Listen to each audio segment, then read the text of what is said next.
Le lycée Saint-Exupéry est un lycée qu'on a commencé en 2002, qu'on a terminé en 2011, donc on a travaillé assez longtemps parce que c'est une réhabilitation, et sur lesquels justement on a travaillé avec le paysage déjà à cette époque-là, pour mixer l'ancien, le neuf très contemporain, et puis le paysage qui fait le lien entre ces éléments.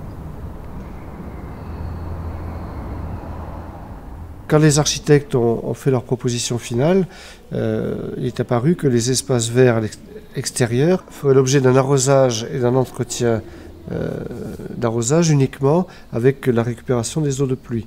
Donc il y a un système de collection des eaux de pluie à partir de la terrasse du bâtiment principal qui permet de récupérer les eaux de pluie dans un bassin, et c'est uniquement ce système d'arrosage qui est utilisé pour les espaces extérieurs. Pour les eaux pluviales, on les récupère d'abord dans un grand bassin qui est planté de plantes aquatiques.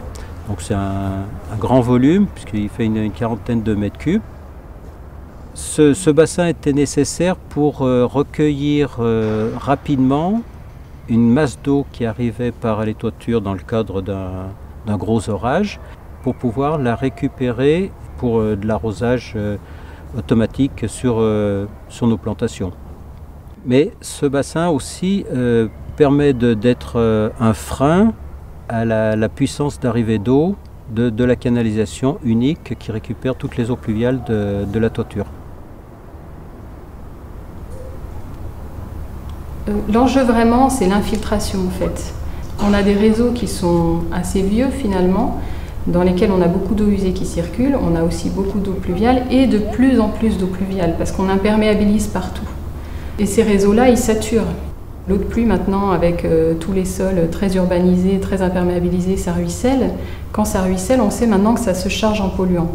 Donc le fait de collecter l'eau de pluie dans des réseaux, on sait maintenant qu'on va la mélanger avec des pollutions, et notre eau de pluie qui finalement n'est pas un problème, si elle s'infiltre là où elle tombe, elle va en devenir un.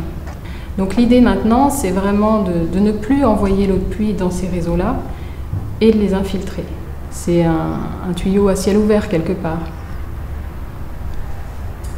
Les toitures végétalisées simples, c'est pareil, l'eau va pouvoir être stockée en partie sur cette toiture. Il y a des végétaux qui vont utiliser cette eau-là, donc par évapotranspiration des végétaux et par évaporation classique, on a de l'eau de pluie qui va retourner directement dans le cycle de l'eau sans passer par les réseaux d'assainissement. Ce qui était technique auparavant devient d'agrément. Enfin, c'est ça le principe du jardin de pluie. L'égout qu'on ne voit pas, qui est au sous-sol avec une grille en fonte, nous on le remet en surface finalement et on le plante. Les eaux de pluie, elles ont besoin de retourner à la nappe phréatique qui alimente tous les ruisseaux, les rivières, les fleuves. Donc il faut pouvoir lui redonner ce parcours entre la goutte d'eau qui tombe sur une toiture et puis ce que l'on en fait après son usage. Le traitement qui a été fait par l'architecte paysagiste, en accord avec les architectes qui ont traité les bâtiments, est un traitement aussi très esthétique, en proposant des hypothèses de passage qui tiennent compte des flux d'élèves. Donc il faut à la fois faire de l'esthétique, faire de l'agréable, mais aussi faire du fonctionnel. Parce qu'un établissement scolaire, ça doit rester malgré tout fonctionnel.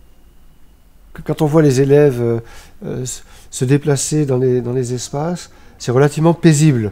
Et cet aspect paisible, je crois que le paysage y contribue aussi. L'eau, pour moi, c'est le premier paysagiste.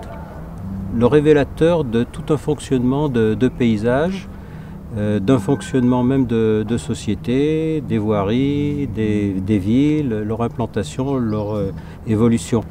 Donc à partir du moment où dans un territoire on arrive à comprendre comment se passe le fonctionnement de l'eau, son évacuation, son écoulement, là où elle stagne, là où elle s'en va, en fait on arrive à comprendre comment s'est formé le paysage et donc comment évolue ce paysage.